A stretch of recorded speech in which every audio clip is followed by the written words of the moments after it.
Şehitlerimiz Türk tarihinde büyük acılarımız var ama vatanımıza, milletimize hep canımıza siper olmuşuz.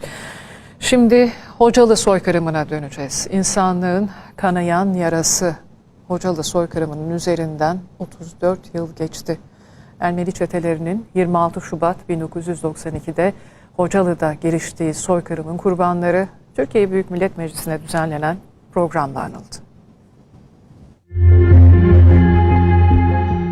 İnsanlığın kanayan yarası Hocalı katliamı. Üzerinden tam 34 yıl geçti.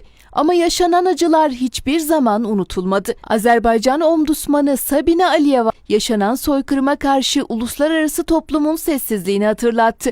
Bu kayıtsızlığın Ermeni çeteleri cesaretlendirdiği gibi adaleti de geciktirdiğini vurguladı.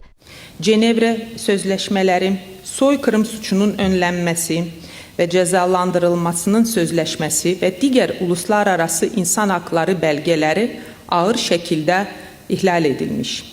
Yaşam hakkı, kişi dokunulmazlığı ve işkence yasağı gibi en temel haklar vahşice çiğnenmiştir.